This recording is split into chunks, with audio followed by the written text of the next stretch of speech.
Švedų mokslininkai nustatė, kad investavus į vieną širdies operaciją 120 000 eurų, laimim 5 gyvenimo metus. Bet investavus šitą sumą į švietimą, laimim 74 metus. Iš tiesų labai gudrus ir protingas teiginys, norėtųsi, kad ir mes šiuo teiginiu vadovautumėmės. Ir vis dėlto gal ir ateina toks laikas, kad mes vis dėlto daugiau galim orientuotis į visuomenės sveikatos priežiūrą, o ne į ligų gydymą.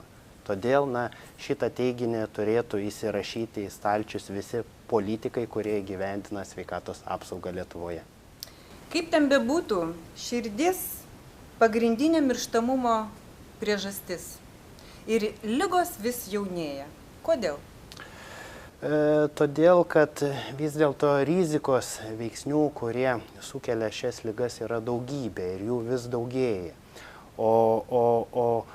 O dinamiškas gyvenimas, stresinės situacijos neleidžia mums pabūti su savimi. Mažai bendraujam su savo vaikais, retai būnam šeimoj ir dėl to gali paskatinti netgi vaikus susirgti tam tikromis širdies kraujagyslių ligomis.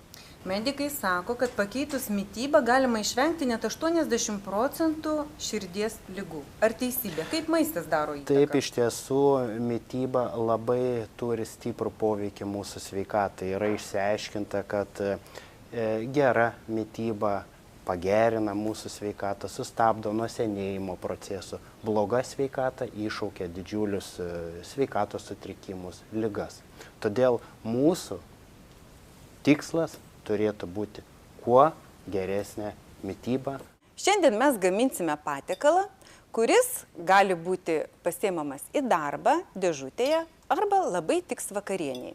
Mums reikės kopūsto, pekino arba žaliojo gūžinio kopūsto, avokado, cukinijos, paprikos, pašlakstyti citrinos, sėmenų arba kanapių aliejaus ir žinoma silkės. Kadangi silkę ne visi gali valgyti, ypatingai tie, kurie turi didesnį kraujospūdį dėl druskos kiekio, rekomenduočiau ją išmirkyti per naktį juodojoje arbatoje ir po to vartoti drąsiai. Žinoma, reikės vietoj duonos graikinių riešutų ir moliūgų sėklų. Yra dideli priešai, kurie labai neigiamai veikia mūsų širdį ir kraujagyslės. Tai visų pirma, per didelis kiekis druskos suvartojimo. Jis ypatingai pakelia kraujospūdį, todėl asmenys turėtų vartoti druską, bet tas kiekis turėtų būti nedidesnis nei 5 gramai. Ir asmenys tie, kurie jau turi sveikatos sutrikimus susijusius su širdies ir kraujagyslių ligomis, turėtų dar šiek tiek mažiau vartoti druskos. Kitas rizikos veiksnys tai per didelis gyvūninių riebalų vartojimas, kuriuos mes gaunam su mėsa, su riebiais pieno produktais, su kiaušiniais. Ir yra išsiaiškinta, kad sotus riebalai iššaukia aterosklerozę. Todėl turim saikingai vartoti gyvūninius riebalus.